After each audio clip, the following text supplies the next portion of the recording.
புதுச்சேரி தற்காலிக பேருந்து நிலையத்தை வேறு இடத்திற்கு மாற்ற கோரிக்கை. பேருந்துகள் வெளியே வராமல் சிறைப்பிடித்த மக்கள் அவதிக்கு உள்ளாகிய பயணிகள் மேலும் சாலை மறியலிலும் ஈடுபட்டதால் சுமார் 2 கிலோமீட்டர் தூரத்திற்கு நீண்ட வரிசையில் காத்திருந்த வாகனங்களால் 1 மணி நேரத்திற்கு மேலாக போக்குவரத்து பாதிப்பு. புதுச்சேரி பேருந்து நிலைய கட்டுமான பணிகள் காரணமாக பேருந்து நிலையத்தை தற்காலிகமாக AFT மைதானத்திற்கு மாற்றப்பட்டது. இந்நிலையில் அவசரமாக மாற்றப்பட்டதால் போதிய வசதிகள் ஏதும் சரியாக செய்யப்படவில்லை.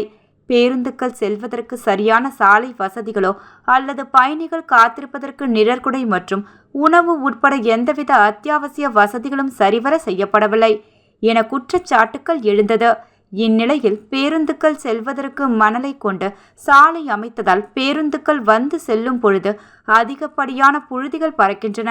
இதன் காரணமாக குழந்தைகள் மற்றும் முதியவர்கள் மூச்சு திணறலுக்கு ஆளாகி சிகிச்சை பெற்று வருவதாகவும், அது மட்டுமின்றி கழிவறைகளில் இருந்து அதிகப்படியான துர்நாற்றம், கழிவு நீர்கள் வெளியேறுவதால் சுகாதார சீர்கேடு மற்றும் கொசு தொல்லை உள்ளிட்ட பல்வேறு பிரச்சனைகள் உள்ளதாக கூறி தற்காலிக பேருந்து நிலையத்தை சுற்றியுள்ள அங்கு நாயக்கர் தோட்டம் மற்றும் ரோட்டரியர்பேட் பகுதியை சார்ந்த சுமார் 100க்கும் மேற்பட்ட மக்கள் இன்று பேருந்து நிலையத்தை மாற்ற கோரி பேருந்து நிலையத்தில் இருந்து பேருந்துகளை வெளியே விடாமல் சிறைப்பிடித்தனர்.